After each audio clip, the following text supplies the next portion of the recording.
Good afternoon, everybody. See some familiar faces, and I see some new ones too.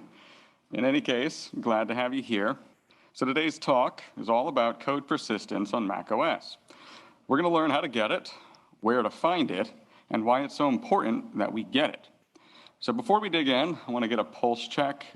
Show of hands, who here has had a face-off with a Mac in a red team environment? Anyone? Okay, well, at least one. There's always that one guy. All right. Well, even if you don't have experience hacking Macs, we're going to have a little crash course on the front end, and it's going to give you everything that you need to know. And anything else that comes up, we'll just cover as we go, so don't worry about that. All right, so who am I? The name's Andrew. By day, I'm a systems architect, and when I'm not getting blown up by pager duty, I'm a writer and a researcher. It's the kind of stuff that just might cure your insomnia, but who's counting, right? When I'm not making waves at the absolute bottom of the New York Times bestseller list, I volunteer at events like these to help educate and inspire. Fair warning to all you in the front row, sarcasm is just about my only marketable skill. So heckle at your own risk. All right, so just in case that was so exhilarating you forgot why you were here, this is the itinerary. First up, we're going to dive into our macOS crash course. I promise it's not going to be long, and if you've ever used a Mac, you're going to have a pretty good idea how this is going to go. We're going to run through the fundamentals, draw some parallels for all the Linux and Windows users, and then we'll get into the meat and potatoes of it, persistence. We'll be talking about the how, the where, and the why it's so crucial to red team operations. We're giving both red and blue teams a seat at the table for this one, so be prepared for some multi-perspective insights. And lastly, we've got our home-cooked malware using some of the techniques you'll be learning today. You should have received it in advance. If you didn't, there is a direct download and a link to a torrent file that'll be up for the next week where you can download it. I'll also put a link towards the end to the repo where you can download the malware. So if you just want to see how it works, not necessarily reverse engineer it, you can. Anyways, macOS. So what is macOS? Well, it is the most prevalent Unix-like you're going to find outside of Linux on some random server. Imagine if FreeBSD and the Mach microkernel swiped right on each other. That's macOS for you. What that means for us is that if you've got experience with BSDs or Linux, you're in luck. Many of the same tricks that we'll be demonstrating today will also work on a Mac. Owing to this heritage, macOS is also really unique in some places, and it makes sense that their mascot is literally a platypus. Its name is Huxley, just as a fun fact. And from what I've seen, the real headache people have is trying to connect the dots when they land on a Mac. But in truth, you already know a lot of this stuff. macOS isn't reinventing the wheel, it's just, I don't know, a different tread pattern. Take a look at this chart. You're going to see a lot of familiar things on it. It's just named differently, really. Take, for example, Mach executables. You can think of them as the Mac equivalent to Windows exes. P-lists are sort of like the Mac equivalent to the registry. It's just scattered around the file system Linux style, so you don't have a centralized place where you're going to find all of these. And speaking of the Linux folks, the transition for a lot of the operations we're going to do is pretty smooth, especially when it comes to writing code for macOS. Being a Unix-like, a lot of Linux software, you can just take it, recompile it, and it'll run. So the differences you're going to find are kind of hard to compare with Linux because so many distros exist, but I would say try it and see if it doesn't work. Something that is very different with macOS compared to other operating systems is software management. So for those who've used Linux, these are kind of like flat packs. Apps in the Mac world bundle an executable and all of its dependencies together. It's like a one-stop shop. You download it, and you can run it from anywhere, which is also pretty unique. Something you can abuse in macOS is called app translocation. So Even if you run an app bundle from your desktop, it actually gets copied to another part of the file system to run. But those app bundles are not single files. They're actually directories. It's just an abstraction that Finder is hiding from you. The magic of resource forks is something that the demo is abusing, FYI. But what it allows us to do is present an icon to the user that it seems like a single file. You can copy it, move it, put it on a flash drive, all that. But if you right-click and show package contents, you can actually see inside where all the dependencies are stored, the libraries, all of that. So those things still exist on macOS. They're just in different places. So when we dive deeper into this, as we get into some of the more specific examples, I want you to keep in mind that a lot of the things on macOS are like Russian nesting dolls. There are abstractions, even as you go deeper into the system. So things may not be as they appear. All right, so you've got the quick and dirty on macOS, and honestly, with just that, you're going to do all right. Anything else we need, we'll cover as we go. But what about those among us who are new to InfoSec? What if you've not red teamed before? What is persistence? Why do we need it? Why do we want it? And well, it's because we don't want our access to be conditional. We want to maintain our presence even if the user isn't present. Persistence also lets us play the long game. You can spread out your activities, making it less likely that you're going to be noticed, especially if they've got like EDR or some kind of event monitoring in place.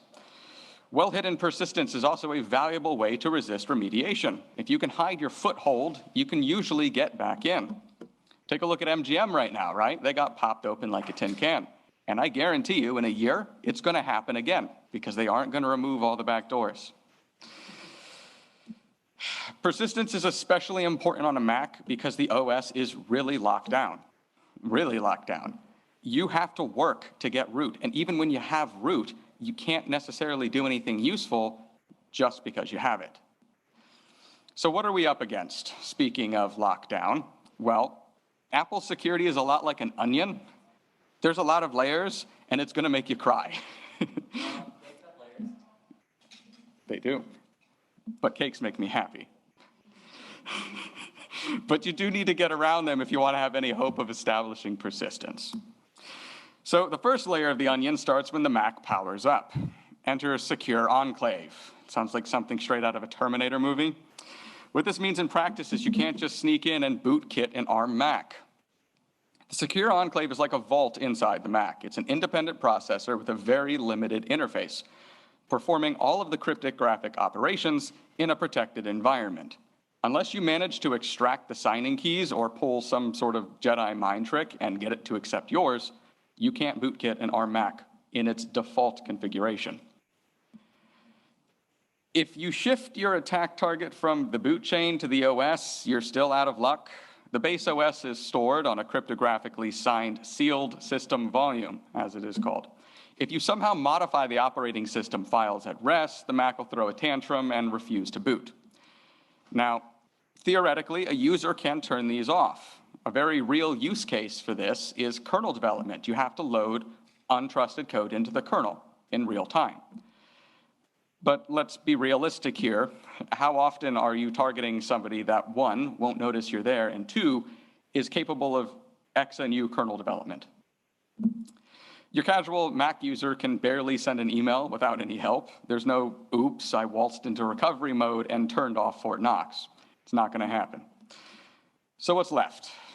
Runtime persistence is our best bet. But even that has its own set of hurdles. Apple really went to town on the runtime protections, but let's break it down a bit. So first off, you have system integrity protection and rootless. They're cute names, but what they really mean is that they've put the super user into a straitjacket and thrown away the key. Even with root privileges, your hands are tied when it comes to modifying system files. You just can't do it. System integrity protection specifically watches over protected directories and doesn't let untrusted processes modify them. Rootless is even stricter in this regard. It reduces the Unix file access to just reading and executing. Just putting your code to execute, just getting your code to execute is another tightrope walk too. Because of code signing and gatekeeper, which is turned on out of the box, by the way, if your code isn't signed, it's not getting executed. And code signing isn't even optional anymore. As of 2 or 3 macOS versions ago, apps have to gain approval from Apple's notary service to execute when the protections are turned on. Now, the notary service checks for malicious code. It's not the brightest tool in the shed. It's about as smart as a coffee maker, but it raises the bar to malware development by $100. And if you keep failing the notary service and they know you're making malware, they'll just ban you. So, what if you tried to hijack somebody else's app, somebody else's code? It's very difficult, but it's possible. We'll demo one scenario in which you can. Pointer authentication fends off memory modification attacks. Even if you somehow wrest control over a process, this app's sandbox will probably render your efforts pointless because you can assume the context of that app, but by default, apps have only the privileges that they need. And it's something I give Apple a lot of credit for. It's designed pretty well. It's fairly hard to escape. Compare it to, say, like Chrome has a sandbox, right? Not that hard to break out of. Not so much for macOS's sandbox. But macOS is still an Apple product, designed by humans and prone to human error. You don't need to be an active exploitation wizard to find your way around these defenses. Sometimes the functionality they give you is your most capable asset. There are nooks and crannies throughout macOS where we can find shelter, or even better yet, bend the system to our will. It's about knowing how to use the tools that they hand to us, just in a way that they might not have intended. And the options here are plenty. I've gone ahead and organized this smorgasbord into some more digestible categories. Apps are capable of reaching into parts of the system by design. We can leverage that. The BSD utilities offer a Unix-like means of persistence. The system services are things that are central to macOS themselves. They provide some functionality crucial to the system's operation. And app hijacking consists of taking over existing applications and injecting our own code. Difficult, but there are some scenarios in which it is pretty possible. Now, this is not meant to be an exhaustive list. I've just selected some of the more interesting, to me, options among them. But there are plenty of other, even BSides this year in Budapest, they had a talk detailing some of the ones I didn't. So see what's out there. Let's start with the functionality that gets provided to apps. So I put these items here because they are given to apps and users as legitimate but abusable functionality. They can be useful in one way or another, but they're usually restricted by the app's sandbox. This tends to limit their practicality unless you can escape it. And UI automation is a notable exception to the sandbox on macOS because you're interacting directly with the UI, but more on that later. First up are Spotlight importers. Now, these extend Spotlight with additional data sources. Most useful is their ability to parse file contents for indexing purposes. We could easily make a malicious importer. When they hit Command Space and type something, it gets invoked. But it's the sandbox that limits us again. We can fetch content from the internet and read the files, but how do we get the stuff back out? Because by default, we're not allowed to send large quantities of data upstream. They're also subject to gatekeeper, so we can't just drop a Spotlight importer on the file system and then wait for the daemon to pick it up. If you happen to have a way to escape the sandbox, these are actually very useful. Blue Team can find these by running md import with the L option in terminal. It'll list all the currently loaded importers by their path. And the path is something that I'm going to make a point of saying, you're on a Unix system. We have symlinks, hard links, soft links. So you don't necessarily have to put them here in order for it to get picked up by the daemon. So our shell demonstration later on today, in order for it to work, we have to abuse bad file permissions, but it's still fairly common. Next up is the UI automation. Now, It's my favorite by far. It's really powerful and really easy to leverage. Most parts of macOS's UI can be scripted because it's all written in one common base. And we're definitely going to be able to abuse it. An app I wrote a while back, AirWatch, actually uses this to bypass Apple's App Store restrictions, but don't tell them that. UI scripts can be written in a variety of languages that can be packaged into apps using Automator. It can be interpreted languages like Ruby, even JavaScript, which is kind of gross, but you can totally do it. A lot of anti-malware won't trigger on these, especially if you mix and match the source of your actions. You have Automator do some things, and then your scripts do something else. Because they're in separate processes, a lot of anti-malware don't correlate the two. My favorite thing to do with them is to create message boxes that mimic system dialogues. It's great for tricking users into giving up their passwords. Folder actions are a variation of these. They are essentially UI scripts that get executed when an event happens inside of a specified directory. How can we use that for persistence? Put it in the downloads folder, because I guarantee you they're going to trigger that at least once a day. They're not very stealthy, but they are a reasonable soft spot in macOS's defenses. Detecting these is mostly a game of finding scripts that you have write access to, or Automator apps hiding somewhere on the system where you don't expect them. Event monitoring and behavioral analysis are your best blanket approach, given what I said earlier, that a lot of solutions, it's just going to fly right by them. To give you an idea of how flexible Automator and UI scripts are, there have been several malware strains written entirely in them.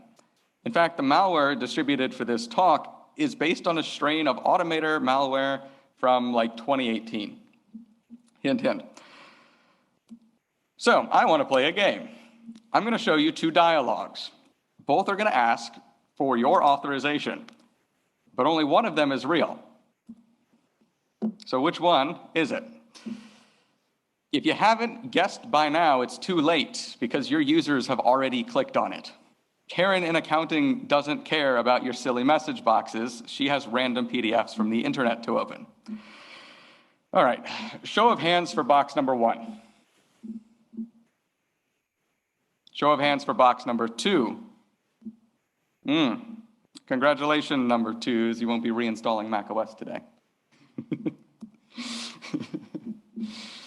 But it's convincing enough. And, you know, if you're in a hurry or you're not paying attention, because you've seen this happen 10 million times, you're just going to click the blue button. That's what everybody does.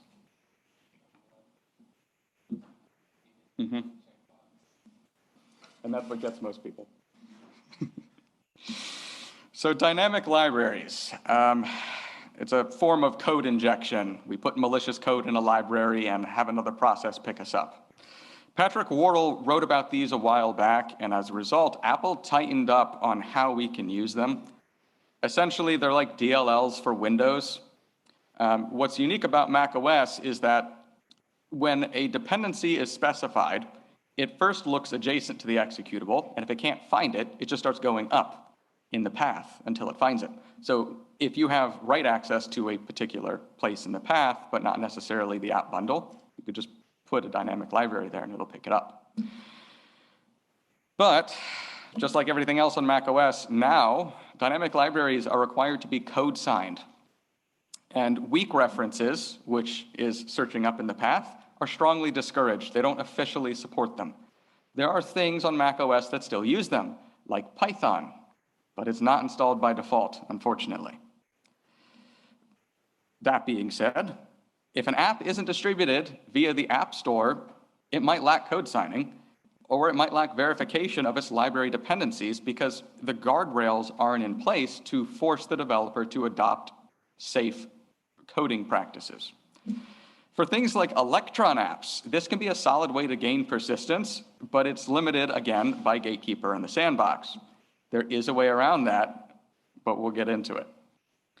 Detecting these kinds of attacks, well, the trick is to compare file modification timestamps for the DY libs against the other files in the app bundle. And this can go for pretty much anything, scripts too. If it's far more recent, the app bundle has probably been tampered with. On to the BSD utilities. So if you're a Linux nerd or one of the 12 remaining users of FreeBSD in this world, you already know about these. They're tried, true, they definitely work, and that's why Apple is slowly getting rid of them. With each successive macOS release, this list gets shorter and shorter. Like cron, if they keep cron around for 2 or 3 more versions, I'll be surprised. And when you consider that things like the event monitoring daemon are almost exclusively used by malware in my experience, it's no surprise that they're doing this. Shell hijacking. So shell hijacking consists of injecting commands into the configuration files that are executed when a user starts a shell session. We can spawn off processes or even alias commands to modify shell behavior. This is a great method of obtaining persistence, but it relies on 2 things. 1, they have to open shell sessions often enough for you to be kept alive. And 2, they have to own their own configuration files. If they switch to root before they modify, let's say like a bash config, you're not going to have access to it unless you already had those privileges. There have been bugs in tools like Brew in the past, where during the installation of certain apps, it would incorrectly modify permissions, which would allow you to sneak in through there. It's a relatively cheap thing to do to just check what the Unix permissions are, so even if you don't think it's going to work, I would still look. So when's the last time you checked your shell config? We can use a script like this to intercept sudo and steal your credentials, then present the real sudo after. Everybody puts their password in wrong sometimes, so it doesn't really raise suspicion, so long as they only see this once or twice. You can use those creds to privilege escalate and then clean up the aliases after, and there you go. Now, with your privilege, you can obtain persistence somewhere else in the system. You'd be surprised how often bad file permissions can give way in this. Now, because I'm a nuisance to my coworkers, I like to leave this in their shell config when they forget to lock their Mac.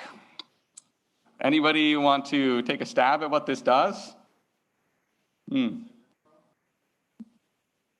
What was that? That's close. It might be a little hard to read. It does air horn. So remember, yeah, remember that UI scripting I told you about? We can use UI scripting to turn the volume as high as it can possibly go. And there's this nifty thing called aplay on a Mac where you can just pipe audio out through the command line. So it's really fun walking down the hallways at work and then I just hear an air horn in the distance. For system services, okay. So these are things, as I mentioned earlier, core functionality to the OS. Profiles are probably the most common among these. They are all limited by the fact that you need admin privileges in order to use them. They're not good for privilege escalation, but they can allow you to entrench yourself further in the system or just provide another foothold. Profiles are device configuration p-lists that are intended for management systems like Jamf or Intune. They can enforce device settings and restrictions like group policies do on Windows. They're surprisingly well integrated with macOS. If you download one of these in Safari, it is automatically added as an option in system preferences. Convincing somebody to approve it isn't an impossible task. I've administered Mac users. They'll click on anything you tell them. If you happen to have root, you can load them yourself without user interaction. Now, I've seen this used in the past in a really clever way as a pretext to gain persistence not via the profile, but via Safari. You can create a profile to enforce a certain homepage in Safari. They served up a malicious homepage that resembled Google, escaped Safari's sandbox, and used that to reinfect them every time they open Safari on their Mac. Like launch D items, they're not very stealthy. You can see in the pane, they're all listed right there, and any user can go in there and just take it out. On the topic of system preferences and lists, launch D has the same thing going on. Launch D is kind of like system D on Linux. It offers a standardized way for an app or any executable code to persist itself across reboots or on some kind of timer. It's mostly to facilitate services like auto updates or background tasks. And there are two kinds of these. You have launch agents, which are spawned by LaunchD on login of a user, and launch daemons that start up with the rest of the system. Stealthy? Not at all. Just like the other ones that I covered before, they're about as subtle as a truck driving through a dynamite factory. The user gets notified whenever one of these gets added or modified, and they can also be removed by users just with a click.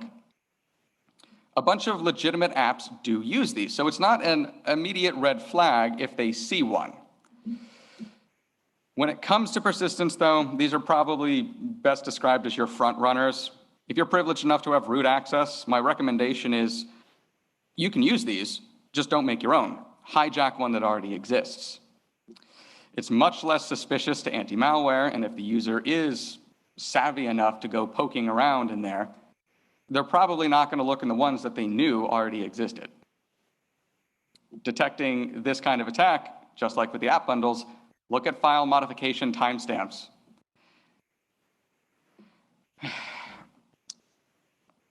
No matter how you do it, though, the notification is going to appear, even if you don't invoke user interaction to do it.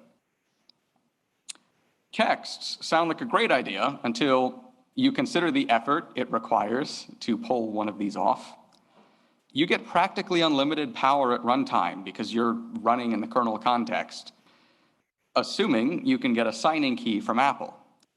Since they can hook into nearly any part of the system, you can also make yourself impossible to remove. You could just remove the parts of the system preferences UI that would allow them to unload a kernel extension. They're not bad, but let's be honest, if you're deep enough into X and U kernel hooking to understand the meaning of what I just said, you don't need to be coming to my talks. You know this stuff already. Much like LaunchD items, loaded kernel modules make no secret of their presence. They're right there in system settings. For those on Blue Team, a simple kext stat command will spill the beans on all currently loaded kexts. There's a window. You can also filter it down to third-party kexts and unsigned kexts.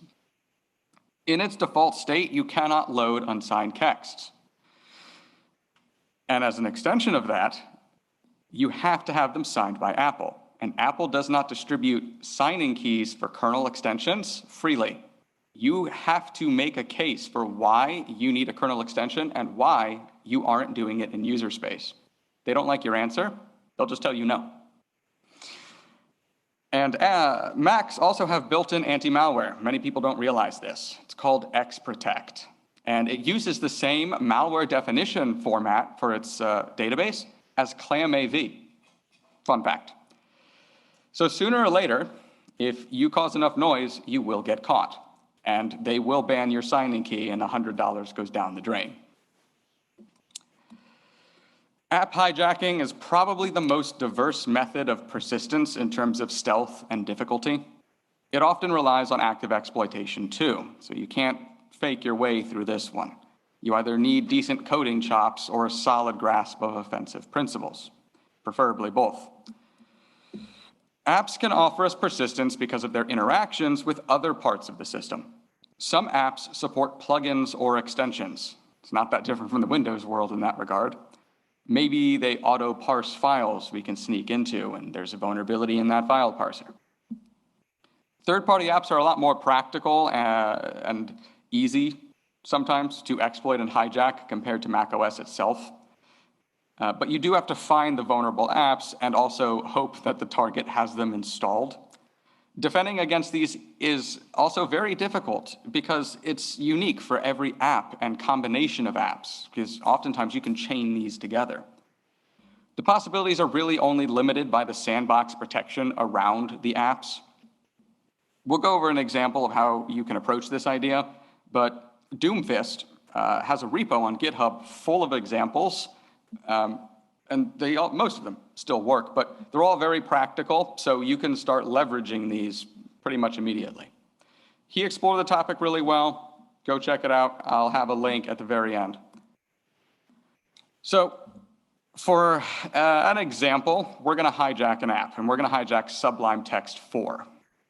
It's a popular choice among developers, especially in the government space. You'll see this a lot still. But here's where it gets interesting. Sublime Text App Bundle has a whole bunch of Python scripts. And these scripts are ripe for attack for two very compelling reasons. Because it is a user-installed app, the file permissions are inherited. They're all owned by the user. With only user-level privileges, we can modify them. And I've harped on about Gatekeeper a few times. Your code isn't signed, it's not going to let it run.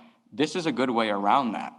Because for third-party apps, Gatekeeper doesn't check the app bundle after it's been executed at least once. And if they have Sublime Text installed, it's pretty reasonable to expect that they've probably opened it at least once. So we can inject into it. Inside the Sublime Text bundle, you'll discover a few Python versions. Specifically, we've got Python 3.5 and 3.8, and it's at the path listed in the subtitle. Charming. So for today's demonstration, we're going to be hijacking 3.8, specifically sublime.py. Now, why sublime.py? This file contains support code for the editor, and it gets executed every time they open Sublime. So if you actually open sublime.py in Sublime Text, you can add your persistent code and save it. And that's what they mean by metaprogramming, right? So for your hands-on, did anybody dig into the app that got sent out earlier? The direct download of the torrent? Okay. So it's basically a living example of some of the stuff that we've gone over. Many of the techniques are in use, and if you run it, don't, but if you run it on your Mac, it's going to stick around like the in-laws after the holidays. Good luck getting rid of it. All right, let's walk through some of the things that it does. So there was a piece of Automator-based malware from 4 or 5 years ago called Lamepire. And despite being made very poorly, it was somehow prolific enough to make the news, which is really sad. It says a lot about our society. I can only assume the name to be a pun on Empire, which was a popular post-exploitation framework from around the same time period. I guess it's like naming your kid Einstein and hoping that he's going to grow up to be a genius. Didn't quite happen, though. For all its faults, it makes for a teachable moment. Knowing what we know now, how could we do what they did, but better? So here's my shopping list. Keep in mind, this is still meant to be fairly easy to figure out what it's doing, given that its only goal is to teach you about persistence, not, rack your brain about it. So in macOS, macOS file systems support something called a resource fork. Those app bundles, the icon that you get, it actually lives inside the app bundle. So if we sign an app bundle, how do we change the icon afterwards? Abuse the resource fork. We also want to use subterfuge. The original Lamepire, despite being named discord.app, it didn't even open Discord. It would just run in the background, attacking Mac users, people. But we can do better. So let's at least pull Discord or encapsulate Discord and drop it on the system. We can also cascade our backdoor. Being a Unix system, you can only have one thing binded to a particular port at a time. So what if we have two things that try to bind to the same port? One will fail, and if all they're doing is looking at what ports are open, they're not going to see the other thing in the background just waiting to take it over. And we'll try to hide in some more obscure places so it's not as obvious that we're there. So to that end, this is what I came up with. See if it will go. There we go. Okay. So if you were to actually run this on your computer or in a virtual machine, this is what will happen. We throw up some bogus message. It doesn't really matter. We're using UI automation. And it doesn't really matter if they checked yes or no on that box before. It's just there to fatigue them. And once they put in their password, there's the notification I mentioned. So let's say we have a user that's paranoid enough to start looking around in there to see why that popped up. Well, if you're fast enough, you can dump the real Discord and launch it, and they'll probably stop paying attention at that point. There you go. So down the line, if any of you happen to get into that app bundle and try to reverse engineer it or figure it out, just let me know. You can find a lot of the stuff that I work at on my website at vandersecurity.com. Pretty much all of it is free. My latest book, The Art of InfoSec, is available as a PDF. You can download it from there. And this talk was made possible by the folks over at Hack CFL. So be sure to pay Efrain a visit, and if you see him at Aruga's, go buy him a beer. He might still be in the sponsor pit, we'll see. We're also holding a raffle for a Flipper Zero, so if you join the Discord and post, you can get entered for that. Do we have any questions? I knew it. Yep, you know I want to do that. So you said that the Ruby code is going to check it off, and how does that work for Metasploit modules? Because usually those get flagged instantly. Funny thing about the Metasploit modules, so it's going to vary based on whether or not you're using a staged payload or not, but on the ARM Macs, they don't work anymore because nobody has bothered to update them. And on the Intel Macs, they'll compile, but as soon as you run them, they segfault because, I don't know. In terms of red teaming, people ignore Macs a lot because there are plenty of softer targets in the same environments. Like, even if there's an all Mac environment, there's a decent chance they might still be using an Active Directory of some kind. Just attack that. You're saying just avoid it at all costs? Yeah, they're a real pain. What will be I guess, what part of the jump from macOS to iOS, tvOS? Because now they're trying to make it all into like one OS to rule them all. Yeah. Closer every day. There are some differences, most notably between iOS and macOS. For example, on iOS, you have something called the kernel patch preventer, which isn't present on macOS, at least not yet. If you try to patch the kernel, there's a process running that just checks the integrity of it, and if you patch it and it doesn't expect it, it panics. It panics the kernel on purpose to force a reboot. There's also, and OpenBSD started doing this recently as well.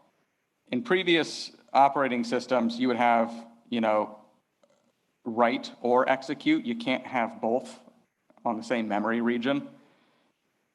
They are doing some kind of authentication in addition to the pointer authentication, that if you modify it, it'll segfault the code. From a security perspective, they're a little different, not enough for this level of exploitation to matter. Appreciate that. Mm-hmm. So, follow-on question. I know the system API for Windows is, it's out there, right? You can go through it, you can see what you're doing. Is there something equal for macOS? Yeah, and it's even better because it's open source. Okay. The XNU kernel is right there. Okay. You can download it off of, I think, GitHub. For things like the Cocoa APIs, those are closed source, but they're pretty well documented. And even then, every once in a while, Apple will accidentally put out binaries with the symbols. So we just scrape them and figure out everything they've been hiding. I think that last happened a few iOS versions ago. It wasn't encrypted, so. Makes sense. Got another one? Yep. So does macOS do any checks on the FreeBSD binaries themselves? So their solution to not having to maintain the security of the FreeBSD utilities was just to never update them. I believe it's FreeBSD 4 or 5 is the version of the core utilities. which has had some interesting side effects because we've had situations where the binaries are so old, modern exploits don't work against them. But then on the other hand, you have things like shell shock that didn't affect the more up-to-date Linux distros. So they don't because they never update them. I see. But like, what's stopping from like putting a BizBox binary onto a macOS target and running that? Gatekeeper, because if it's not signed, it's not going to let it run. Okay. If you use something out of the box, XProtect might snag you. And there are some places in the file system like set UID. You can't really abuse that on a Mac just because of the way they've set it up. So if you drop a binary somewhere random on the system and you set UID it, it might not work. Yeah. Scripts, in particular, you can never set UID them on a Mac.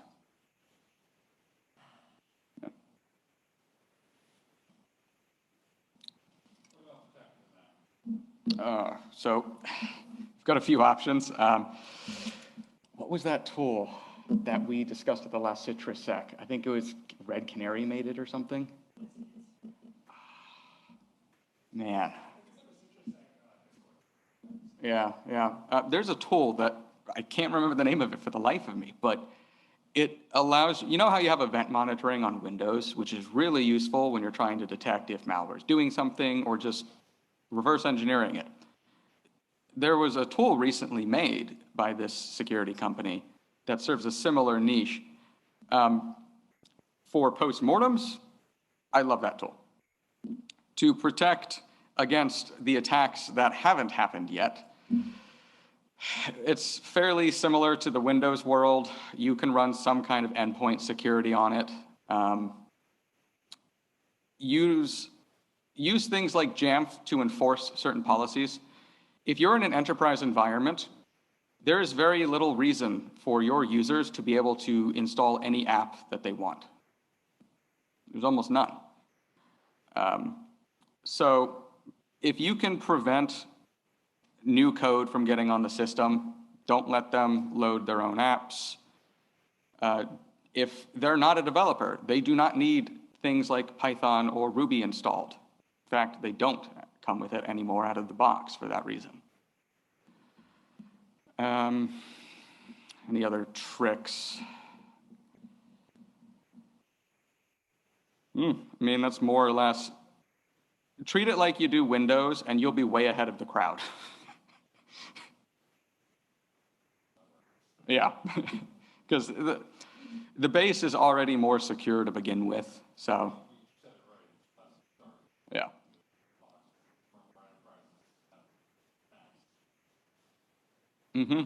And, you know, at the same time, got a few minutes, and by the same measure, why don't we see a lot of Linux malware targeting the desktop?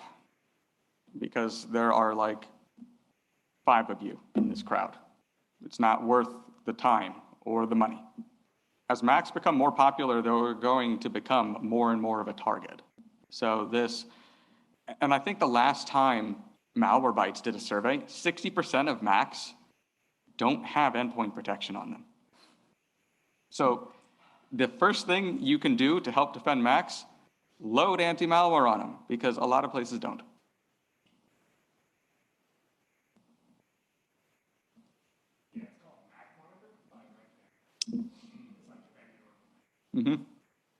And it's free, so there's no excuse not to use it.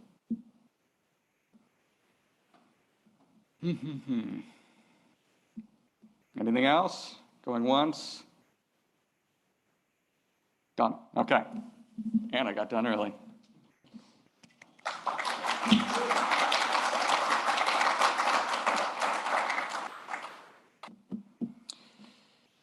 I'm going to leave that up, I guess, just for the next few minutes. If you feel like scanning the QR code at a hacker convention, feel free.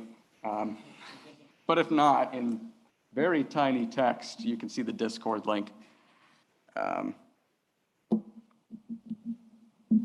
If later on, because I'm going to be sticking around the con for a few more hours, if you can't find the download link for that malware, just let me know and I'll DM it to you. Mm-hmm. We've already clapped. You can't do it twice. That's just excessive. All right.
It's going on to a stream. Oh, okay. No, how do you watch it later? The stream might be recorded, but that would be through BSides, so I would check with them where that's uploaded.